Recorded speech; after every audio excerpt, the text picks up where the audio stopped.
Hello, everyone, and welcome to the Yoderverse. This is the second episode that is set to air on the same week as the first episode. It's going to be a 3 episode week. This is episode 2, and this is just going to be a quick one. I just want to give my thoughts on why I think New Year's resolutions fail and why goals are better. And before we begin, like and subscribe and follow on Instagram. And also, the episode 3 that will be coming out later on New Year's week will be a Q&A. So feel free to leave any questions in the comments, and I'll also be putting a ask me a question on Instagram stories at Yoderverse on Instagram. So let's get started. So the three things that we're going to talk about today is why most New Year's resolutions fail, why I prefer goals, and how shifting to a goal oriented mindset can transform your year from experience. I think the first thing in regards to why most New Year's resolutions fail is the lack of being specific. For example, some of us, particularly me, had the goal of exercise more or eat healthy. But in my opinion, that is just a little bit too vague. But goals have a more they're more specific. For example, run 3 times a week, or in my case, go to the gym 4 to 5 times a week. That is a measurable goal. And resolutions don't tend to be measurable. Resolutions are more vague than goals. Second, I think, is that sometimes you set for yourself unrealistic expectations in regards to these resolutions. Many resolutions aim a bit too high without any clear steps or direction. For example, setting a goal of lose X amount of weight in a month instead of focusing on incremental progress. So the issue I have is we don't have a necessary plan, which brings me to the third point, which is no clear plan or system. Resolutions fail because there's no structure to follow through. You need a map to chart your path. Wandering aimlessly doesn't work, in the words of Jordan Peterson. And then there's also, lastly, overemphasis on motivation. Relying on fleeting emotions instead of discipline leads to burnout.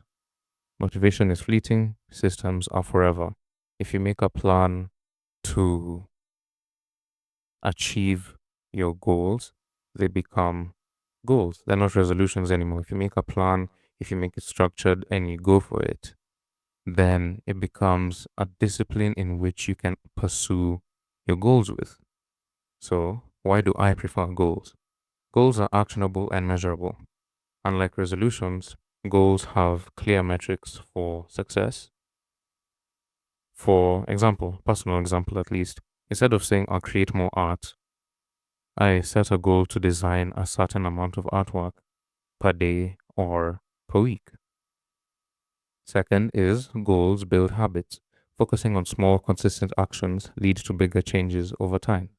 For example, committing to 15 to 30 minutes of drawing a day or 15 minutes to an hour of drawing a day is better for building a long-term artistic skill, in my opinion. Third is goals encourage reflection and adaptation. Goals give you the freedom to adjust your approach. For example, if I fall behind on my art practice, I find out why and then I tweak the schedule, but I don't abandon it. The issue with resolutions is that when we fail to do the thing we wanted to do, we tend to drop it and push it to the next year. And I personally have pushed so many goals from one year to another, to another, to another, to the point where I was feeling frustrated, yet it was my fault that they were pushed. And lastly, goals help you stay present. They focus on the process rather than the result, which reduces the pressure. When it comes to resolutions, you're always focused on finishing and not necessarily doing the thing. Like instead of instead of going to the gym 3 times a week, etc., you're just focused on I need to lose weight by May or something, instead of enjoying or thinking more about the process in which you're gonna get to that goal. Aim for the highest good you can conceive of, but start by improving what's right in front of you. And then last part, how to shift toward a goal-oriented mindset. Define your why is number one. Goals are more meaningful when tied to purpose. If you're doing a certain thing, you should be able to know or be able to question, why am I doing this thing? I am writing 1,000 words a day because I hope to become an author. I am going to the gym 3 to 6 times a week because I want to become a professional athlete. Always have a why to your goals or resolutions in this case. So if I say my goal is to improve my storytelling, it comes with a need or a want to be able to share stories in a unique way, but that comes through practice of storytelling. Second is start small but think big. Break down big ambitions into achievable steps. One thing that I always would say, to myself at least, is there's always a big goal, but there's always steps to get there. I can use the example of the Jade Palace in Kafu Panda. Let's say your goal is at the top. To get there, you'll still need to climb the stairs. And each stair you climb, however many hundred stairs there are, is a step towards your goal. And those steps are what we call process. For example, if you want to read more, start with 10 pages a day rather than aiming for a book a week. Third is review and adjust regularly. Schedule periodic check-ins to measure progress. For example, I personally revisit my previous goals in regards to focusing on exercise, in regards to art and writing, in regards to music, in regards to life and academics, to name a few. I revisit my goals and reflect on whether I have achieved those things, whether it was a daily goal, a monthly goal, or even a goal for the entire year. So I revisit those goals and see what's working and what's not. And if something's not working, I make the decision to either change that thing or, if it's not necessary, to remove it. And lastly, celebrate progress, not perfection. Acknowledge milestones to stay motivated. You don't need perfection, you need progress. Small compound wins over time. Aiming to be perfect is not the best way to do anything, but celebrating your progress is the best way to go about it, because you can have even 3 wins a day or a week or per month. I did these 3 things, therefore I am happy. It might not be perfect, but I still achieved that goal. Like for example, in regards to any skill you're learning, especially if it's a creative skill, you'll never be the best when you're starting. So aiming for perfection is not the smartest thing to do. If I aim to be the greatest artist in the world and I've only been drawing for 1.5 years, which I have in my case, that is not even, that doesn't even make sense, because I have 1.5 years of experience and I'm aiming to be perfect. Yet there are artists who have been in these fields for over 30 years and they still say that they're not perfect.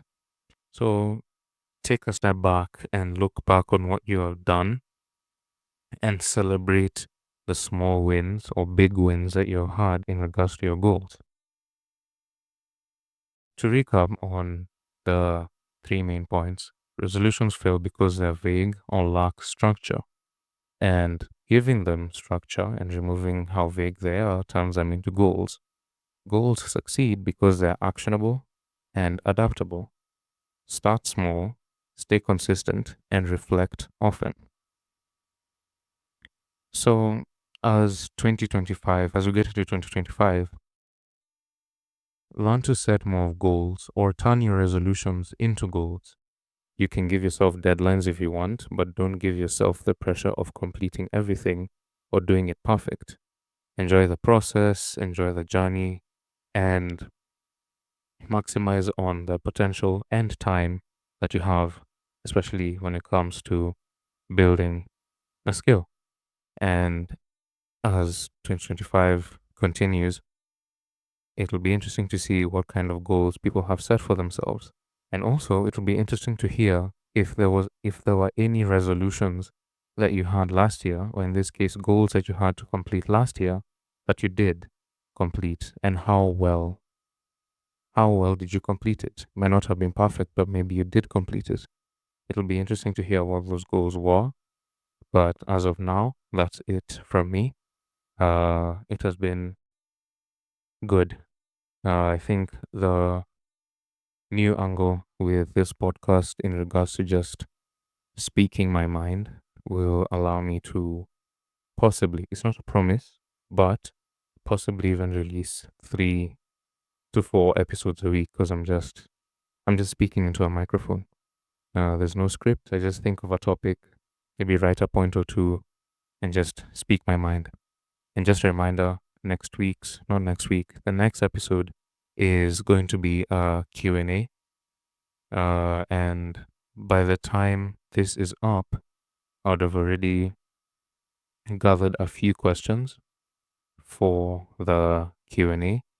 But feel free to leave any suggestions for any topics you would like me to cover. Of course, this is still a small podcast, but I'm hoping that it grows in the way that I want it to grow. And I will see you guys in the next episode. Take care.